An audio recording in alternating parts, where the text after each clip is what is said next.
Hello everyone. आज हम mathematical logic का लास्ट टॉपिक देखने वाले हैं जो है स्विच और application of logic to switching circuit. अब देखते हैं कि स्विच क्या होता है। A switch is a two state device used to control the flow of current in a circuit. अब स्विच मतलब क्या, हम लाइट ऑन ऑफ करते हैं, मतलब लाइट हम स्विच ऑन करते हैं और स्विच ऑफ करते हैं। तो जब हम वो ऑफ करते हैं तो हम जो करंट का फ़्लो है वो रोक देते हैं, और जब ऑन करते हैं तो करंट का फ़्लो भी ऑन होता है। तो वही होता है स्विच। इसकी दो स्टेट होती है, या तो ऑन होगा या तो ऑफ होगा। स्विचेस डिनोटेड किए जाते हैं S1 S2 S3 इस सिंबल से, और उसका डायग्रामेटिकल रिप्रेजेंटेशन इस तरह से होता है। यहाँ पे हमने एरो से फ्लो दिखाया है करंट का, और ये है स्विच जो एस से रिप्रेजेंट किया है।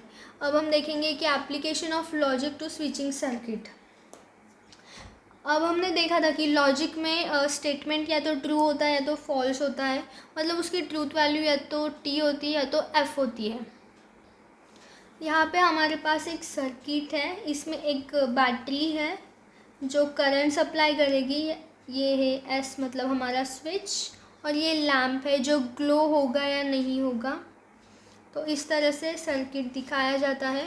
अब स्विच एस जो है ये अगर क्लोज होगा, मतलब ये अगर नीचे होगा मतलब क्लोज होगा, तो इसमें से करंट फ्लो होगा और ये लैम्प जो है वो ग्लो करेगा। और अगर ये स्विच जो है ये ओपन होगा तो करंट फ्लो नहीं होगा और लैम्प भी ग्लो नहीं करेगा। यहाँ पे हमारे पास दो टाइप के स्विचेस होते हैं, एक होता है इक्विवेलेंट स्विचेस और सेकेंड है कॉम्प्लीमेंट्री स्विचेस। इक्विवेलेंट स्विचेस में क्या होता है, अगर स्विच की जो स्टेट है वो सेम होगी तो उसको इक्विवेलेंट स्विचेस कहते हैं, और उसे सेम लेटर से डिनोट किया जाता है। और कॉम्प्लीमेंट्री स्विचेस जो है इसमें switches having opposite state are denoted by S and S complement. ये जो डैश है इसको एस कॉम्प्लीमेंट पढ़ा जाता है। यहाँ पे एग्जांपल है, if a statement pattern is P then complementary switches can be written as. अगर हमारे पास पी है और पी जो स्टेटमेंट है वो है स्विच S1, तो निगेशन पी मतलब कॉम्प्लीमेंट पी क्या आता है, स्विच S1 कॉम्प्लीमेंट। इस तरह से कॉम्प्लीमेंट स्विचेस रिप्रेजेंट किए जाते हैं। अब हम देखेंगे input output table. Input output table is nothing but truth table of switching circuits. अब हमने देखा था कि हमने ट्रूथ वैल्यू जो होती है वो ऑल पॉसिबल कॉम्बिनेशंस का के लिए हमने ट्रूथ टेबल बनाया था स्टेटमेंट पैटर्न के लिए। तो ये यहाँ पे जो है स्विचिंग सर्किट्स के लिए इनपुट आउटपुट टेबल होता है ट्रूथ टेबल की जगह पे। और टी और एफ ट्रूथ वैल्यू थी हमारी, तो उसकी जगह पे हम 1 और 0 से वो रिप्रेजेंट करेंगे। When switch is on 1 is used, मतलब जब स्विच ऑन होता है तो हम 1 यूज़ करेंगे, और जब स्विच ऑफ होगा तो हम 0 यूज़ करेंगे। आप लोगों ने फिज़िक्स में पढ़ा होगा जो सर्किट होता है उसकी दो ही कंडीशन होती है, एक तो वो सीरीज़ में होगा या तो पैरेलल में होगा। आपने ये रेजिस्टर के लिए पढ़ा होगा, राइट? मतलब रेजिस्टर या तो सीरीज़ में होता है या तो पैरेलल में होता है। वैसे ही ये जो स्विच है ये भी या तो सीरीज़ में होता है या तो पैरेलल में हो सकता है। अब यहाँ पे देखिए हम टू स्विचेस इन सीरीज़ देखेंगे पहले। Two switches S1 and S1 and S2 connected in series. Series मतलब क्या, एक सेम लाइन में ये कनेक्टेड होगा। पैरेलल का हम देखेंगे आगे, लेकिन सीरीज़ इस तरह से निकालते हैं। तो यहाँ पे ये S1 जो होगा वो फर्स्ट स्टेटमेंट होगा और S2 जो होगा वो सेकेंड स्टेटमेंट होगा। मतलब इसको P से लिखेंगे और इसे Q से लिखेंगे। अब ये जो सीरीज़ में जो स्विचेस है उसको हम P एंड Q से रिप्रेजेंट करेंगे। तो यहाँ पे हमें पॉसिबिलिटी देखनी है कि ये जो लैम्प है वो कब ग्लो होगा और कब ग्लो नहीं होगा। तो इसके लिए हम उसका इनपुट आउटपुट टेबल लिखेंगे। पहले हम यहाँ पे लिख लेंगे कि P जो स्टेटमेंट है वो है द स्विच S1, Q जो है वो है द स्विच S2 और L जो है वो द लैम्प। अब यहाँ पे इनपुट आउटपुट टेबल है P एंड Q के लिए, मतलब S1 और S2 के लिए। यहाँ पे हमने P Q लिख लिया और यहाँ पे हमें चाहिए P एंड Q।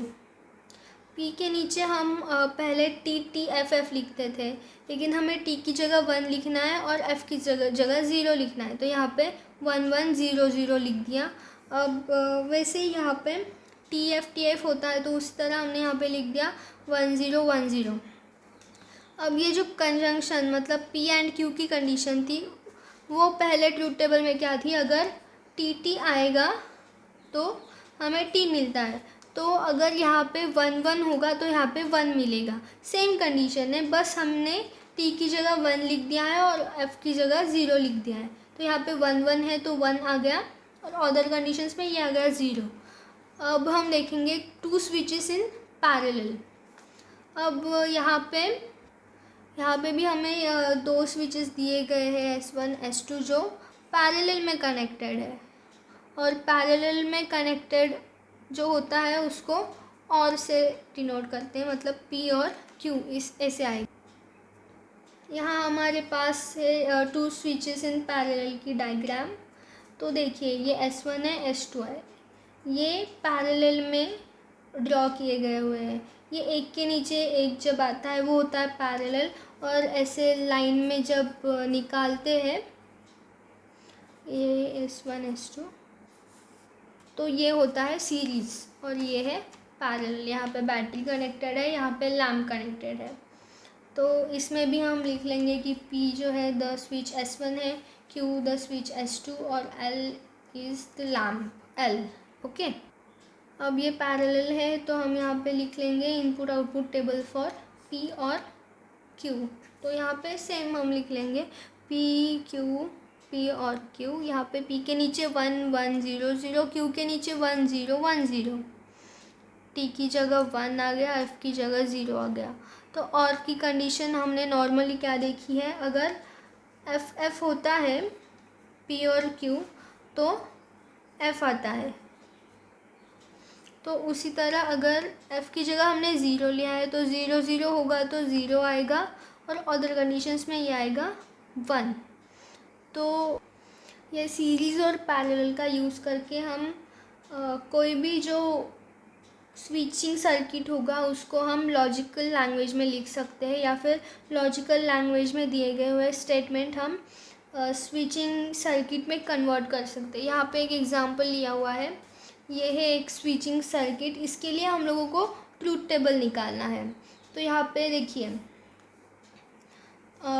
सिर्फ इतना ही क्वेश्चन में दिया गया होगा, तो हमें देखना है ये S1 और S2 जो है ये पैरेलल में कनेक्टेड है, ठीक है, और ये S1 डैश या फिर S1 कॉम्प्लीमेंट और S2 कॉम्प्लीमेंट जो है वो सीरीज़ में कनेक्टेड है। तो पहले हम लिख लेंगे स्विच जो S1 है उसको P बोल देंगे, स्विच S2 है उसको Q बोलेंगे, और L मतलब लैम्प L। तो जब हमें यहाँ पे दिया है हम लिख लेंगे S1 मतलब क्या होता है P, तो हम पहले P लिखेंगे। S2 है वो जो है वो Q है, तो ये पैरेलल में कनेक्टेड है, और पैरेलल मतलब और आता है, तो P और Q यहाँ पे हमने लिख लिया। और उसके बाद ये दोनों जो है वो इन दोनों के साथ भी पैरेलल में है, तो फिर से और लिख दिया।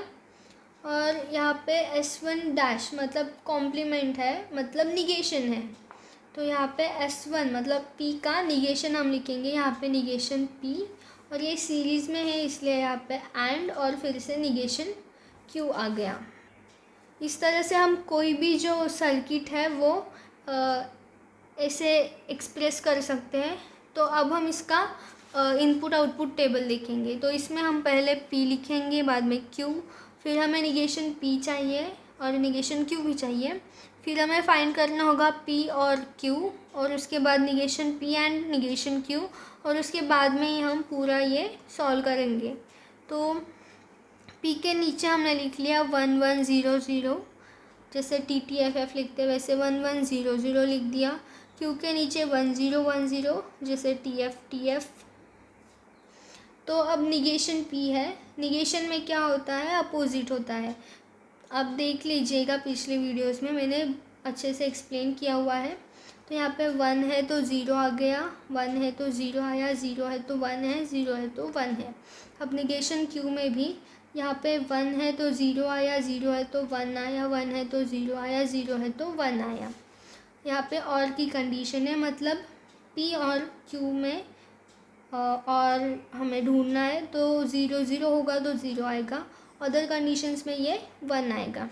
यहाँ पे negation P and negation Q है, मतलब हमें इन दोनों को कंसिडर करना है और उसमें एंड करना है। तो यहाँ पे एंड में क्या होता है, 1 1 होगा तो 1, अदर कंडीशंस में ये 0। तो यहाँ पे 1 1 है तो 1 आ गया, अदर कंडीशंस में ये 0 आ गया।